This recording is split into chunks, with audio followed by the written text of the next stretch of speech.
ఈరోజు జగన్మోహన్ రెడ్డి 11 సీట్లు మాత్రమే వచ్చాయి. అవి ఎన్ని పట్టని 11 సీట్లు అంటే ఆయనకి ఛార్జ్ షీట్లు 11 ఉన్నాయి. ఆయన గుర్తు చేసుకోవడానికి ఎప్పుడన్నా కోర్టుకు పోవాలంటే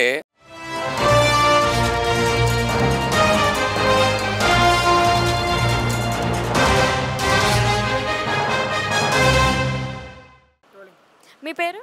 నా పేరు దేవల్ల మురళి. అలాగే రీసెంట్గా అసెంబ్లీలో బడ్జెట్ సమావేశాలు జరిగినాయి కదా అండి. గతంలో కూడా చూసారు ఈ బడ్జెట్ సమావేశాలు అనేది. అప్పటికి ఇప్పటికి తేడా ఏంటంటే ఏం చెప్తారు? నక్కకు నాగలోకానికి అంత తేడా ఉంది. జగన్మోహన్ రెడ్డి గారు ఆయన సంక్షేమం అని అప్పులు చేసి ఈ రాష్ట్రాన్ని సర్వనాశనం చేసినాడు. ఎప్పుడైనా కానీ సంక్షేమం ఉండాలా, అభివృద్ధి రెండూ ఉండాలా. మొన్న చూసాం బడ్జెట్లో, గత బడ్జెట్లో చూసాం. ఆ రోజు 39,000 కోట్లు బీసీలకు కేటాయించిన ఘనత కూటమి ప్రభుత్వంది, నారా చంద్రబాబు నాయుడు గారిది, మరి తెలుగుదేశం పార్టీది. మరి ఈరోజు మొన్న చూసాం బడ్జెట్లో కూడా 47,500 చిల్లర కోట్లు కేటాయించి బీసీలకు పెద్దపీట వేసిన పార్టీ ఏదన్నా ఉన్నదంటే అది కూటమి పార్టీ, నారా చంద్రబాబు నాయుడు అని కూడా మీడియా ద్వారా కూడా తెలియజేస్తున్నాం. అంతేకాకుండా జగన్మోహన్ రెడ్డి గారు, నేను ఇదే కాదు ఎప్పుడైనా కానీ మాట్లాడాను, ఆయన ముఖ్యమంత్రి ఉన్నప్పుడు కూడా సంక్షేమం అనేసి ఏదో గొప్పగా వాళ్ళ యొక్క అప్పుడున్న మంత్రులు కానీ వాళ్ళ యొక్క శాసనసభ్యులు కానీ ఏదో గొప్పగా మీడియా దగ్గర సాక్షి మీడియా దగ్గర వచ్చి మాట్లాడేవాళ్ళు. నేను ఎన్నో మాటలు సవాళ్ళు ఇచ్చాను. అయ్యా జగన్మోహన్ రెడ్డి గారు, మీరు బీసీలకు సంక్షేమానికే పెద్దపీట వేసినారని చెప్తున్నారు. బీసీలకు సంక్షేమం అంటే ఏమి? ఆ కులాలకి బీసీ కార్పొరేషన్ ద్వారా కూడా నిధులు కేటాయించి ఏదైతే బీసీలు ఉన్నారో వాళ్ళకి అప్పట్లో 50,000 సబ్సిడీ కానీ 50,000 లోన్ ఇచ్చేవాళ్ళు, ₹1,00,000 సబ్సిడీ ₹1,00,000 ఇచ్చేవాళ్ళు. ఈ కులాలు అయితే ఏవైతే ఉన్నాయో ఈ కులాలకి గతంలో తెలుగుదేశం పార్టీ ఉన్నప్పుడు కార్పొరేషన్లు ఏర్పాటు చేసి కార్పొరేషన్ నిధులు కూడా కేటాయించిన ఘనత అప్పుడు తెలుగుదేశం పార్టీది, నారా చంద్రబాబు నాయుడు. కానీ ఆయన ఇప్పుడు అడుగుతున్నారు కదా అండి, ప్రతిపక్ష హోదా కావాలి అని చెప్పేసి అని. దీని మీద మీ అభిప్రాయం ఏంటి? అతనికి పిచ్చి ముదిరింది, పిచ్చి ముదిరి పరాకాష్ఠకి చేరింది. అసలు ఇంకిత జ్ఞానం ఉండేవాడు, రాజకీయం అనుభవం ఉండే వ్యక్తి ఎవడైనా మరి 10% ఉండాలి. మీరు గెలిచిన సీట్లన్నీ పట్టుమని వాళ్ళ తండ్రి రాజశేఖర రెడ్డి గారు ఈటల రాజేంద్ర గారిని మాట్లాడారు. పట్టుమని ఈరోజు జగన్మోహన్ రెడ్డి 11 సీట్లు మాత్రమే వచ్చాయి. అవి ఎన్ని పట్టని 11 సీట్లు అంటే ఆయనకి ఛార్జ్ షీట్లు 11 ఉన్నాయి. ఆయన గుర్తు చేసుకోవడానికి ఎప్పుడన్నా కోర్టుకు పోవాలంటే ఆయనకి అక్రమ ఆస్తులలో కూడబెట్టుకొని కేసులుగా ఈడీ జప్తు చేసి 43,000 కోట్లు ఆయనకు 11 ఛార్జ్ షీట్లు వేసినారు. ఆ 11 ఛార్జ్ షీట్ల ద్వారానే రాష్ట్ర ప్రజలు 11 సీట్లు మాత్రమే ఇచ్చాడు. అలాగే ఆయన అంటున్నారు కదా అండి, రీసెంట్గా చూసుకుంటే పవన్ కళ్యాణ్ అనే వ్యక్తి కార్పొరేటర్కి ఎక్కువ, ఎమ్మెల్యేకి తక్కువ, జీవితం మొత్తం మీద చూసుకుంటే ఒక్కసారి ఎమ్మెల్యేగా గెలిచాడు అని చెప్పి ఎగతాళి చేస్తున్నాడు కదా. ఇంతకు ముందుగా ఇదే జగన్మోహన్ రెడ్డి ముఖ్యమంత్రిగా, ఇప్పుడు మాజీ ముఖ్యమంత్రి ఇదే ఆర్కే రోజా గారు, వాడు పిచ్చోడు కొడాలి నాని, ఇప్పుడు వలపనేని వంశీ, పేళ్ళు నాని, అంబోతు రాంబాబు, వీళ్ళంతా కూడా ఎగతాళి చేశారు అతన్ని. అతని జీవితంలో ఎమ్మెల్యే కాలేడు, అతను వార్డు నెంబర్కి తక్కువ, కార్పొరేటర్కి ఎక్కువ అని కూడా మాట్లాడు.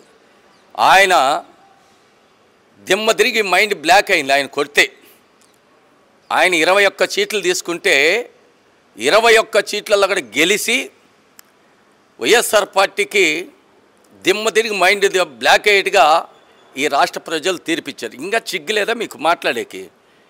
ఇప్పుడు ఉప ముఖ్యమంత్రి అతను, ఆయన డిపాజిట్లు రావు, ఆయన గెలవలేదని ఎగతాళి చేసిన వాళ్ళకందరికి కూడా చెంపపెట్టి చెల్లనేటిగా గూబ పగల కొట్టినాడు. ఇప్పటికైనా బుద్ధుండి మాట్లాడాల, ఇంకిత జ్ఞానం ఉండాలా, నైతిక విలువలు ఉండాలా.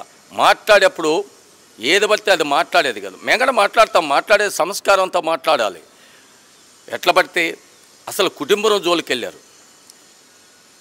ఫ్యామిలీ జోలికి వెళ్ళారు. వాళ్ళు ఏమైనా ప్రశాంతంగా బతుకుతున్నారు.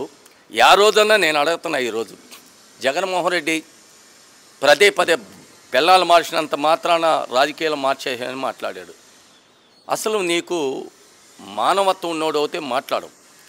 ఏ రోజన్నా కానీ రేణుసాయి కానీ ఇంకొక ఆమె కానీ మీ దగ్గరకు వచ్చి నా భర్త వదిలిపెట్టినాడు, నాకు ఆర్థిక సహాయం చేయండి, లేకపోతే నాకు వెనకాల ఉన్నానని అబద్ధాన్ని చెప్పినారే? మీకు సిగ్గన్నా లేదా మీకు? వాళ్ళు ఈరోజు గర్వంగా చెప్తున్నారు, నా భర్త మంచోడు, ఎక్కడున్నా బాగుండాలి, ఆయన ఇంకా ఉన్నత స్థాయికి ఎదగాలని వాళ్ళు కోరుకున్నప్పుడు నీకెందుకయ్యా గుమ్మడికాయలు దొంగంటే భుజాలు దొడు చూసుకుంటున్నావు? ఈరోజు సిగ్గు లేకుండా నేను అడుగుతున్నాను. ఆయన నీతి నిజాయితీగా క్రమశిక్షణ కలిగిన నాయకుడు. మరి ఈరోజు వాడు దువ్వాడ శ్రీనివాసు అసలు వాడు శాసన మండలి సభ్యుడిగా ఉన్నాడు. మీరు సిగ్గు శరం ఉండేడవుతే వెంటనే ఒక భార్య ఉండి 3 పిల్లలు ఉండి ఆ పిల్లలకు ఆడబిడ్డలు ఉన్నారు, వాళ్ళకు ఒక 2 పెళ్ళైన ఇంకో పెళ్లి కావాల్సిన ఒక అమ్మాయి ఉంటే వాళ్ళు చట్టపట్టాలు వేసుకొని బీచ్లలో ఎక్కడెక్కడ చెకారు అరుకులలో లోయలలో ఎంత టోల్ అవుతున్నాయో చూస్తున్నారా? మీ పార్టీలో 24 అవర్స్లో సస్పెండ్ చేయాల.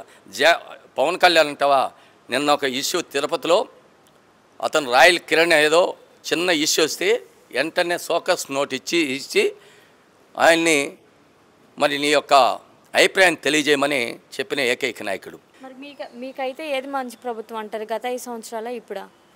మా 5 ఏళ్లలో జగన్మోహన్ రెడ్డి రాష్ట్రానికి ఒరగబెట్టింది ఏం లేదు, ఇరగదీసింది ఏం లేదు. 12 లక్షల కోట్లు అప్పులు చేసి నీ మీద అప్పు ఉన్న నా తల మీద అప్పు ఉంది. ఎక్కడ చూసినా ఆఖరికి దేవాదాయ భూములు అమ్మినాడు, బంజరు భూములు అమ్మినాడు. ఆఖరికి లాస్ట్లో కూడా ల్యాండ్ టైటింగ్ అని ఒకటి తీసుకొచ్చి ఎప్పుడో మన తాతలు సంపాదించిన భూమి, మీ తాత అయినా మా తాత అయినా మా తండ్రి అయినా చేసిన భూముల్ని అయితే దోచుకోవడానికి విదేశాలకు తాకట్టు పెట్టడానికి జగన్మోహన్ రెడ్డి ఫోటో పెట్టుకొని ఒరిజినల్ పత్రాలు ఆయన దగ్గర పెట్టుకొని మనకు జెరాక్స్కి ఇవ్వాలన్నప్పటికీ ప్రజలు గమనించి 2024లో ఇటువంటి నీచుకుడు, ఇటువంటి రాజకీయ అవగాహన లేనుడు, పరిశ్రమలు సృష్టించలేని వ్యక్తి, అభివృద్ధిని చైతన్యం చేయలేని వ్యక్తిని, ఇటువంటి వ్యక్తిని రాజకీయంగా పెట్టుకుంటే మనం సర్వనాశనం అయిపోతాం. 5 కోట్ల మంది. ఈ రాష్ట్రాన్ని పరిపాలన చేయాలంటే సమర్థమైన నాయకుడు, ముందు చూపున్న నాయకుడు, అభివృద్ధిని హైదరాబాద్ ఏ విధంగా హైదరాబాద్ కానీ, హైటెక్ సిటీ కానీ, ఔటర్ రింగ్ రోడ్ కానీ, శంషాబాద్ ఎయిర్పోర్ట్ కానీ ఎన్నో రంగాలలో హైదరాబాద్ని సింగపూర్ మాత్రం తయారు చేసిన వ్యక్తి చంద్రబాబు నాయుడు. మరి నరేంద్ర మోడీ కూడా ₹2 కేజీ బియ్యం ఏ విధంగా ఆనాడు కీర్తిశేషులు నందమూరి తారక రామారావు గారు ప్రవేశపెట్టి దాని భాగంగా ఈరోజు కానీ మరి రకరకాలుగా మరి కుల వృత్తిదారులు చేతివృత్తులకు ఆదరణ పథకాలు కానీ, మరి అమ్మ ఇది మనకు విదేశీ ఇద్ది కానీ, చంద్రన్న పెళ్లి కానుకలు కానీ పేదవాడికి రకరకాలుగా మరి సంక్షేమ పథకాలను తీసుకొచ్చి ఇట సంక్షేమం అభివృద్ధి 2 బ్యాలెన్స్గా చేసుకోబోతున్న ఏకైక ముఖ్యమంత్రి నారా చంద్రబాబు నాయుడు. మరి నిరుద్యోగులకి పెద్దపీట వేస్తానని చెప్పినాడు. ఎవరు? మన యువగలం వ్యవస్థాపకుడు, యువనాయకుడు, మంత్రివర్యులు నారా లోకేష్ బాబు గారు. అది తప్పకుండా నెరవేరుస్తారని కూడా మీ మీడియా ద్వారా కూడా మరి ఒక్కసారి తెలియజేస్తున్నా. ఈ రాష్ట్రం బాగుండాలంటే నిండు 100 ఏళ్ళు చల్లగా నారా చంద్రబాబు నాయుడు గారికి ఆ దేవుడు ఆశీస్సులు ఉండాలా. ఈ రాష్ట్రాన్ని తిరిగి సింగపూర్ మాత్రం తయారు చేస్తాడని కూడా మీ మీడియా ద్వారా తెలియజేస్తాను.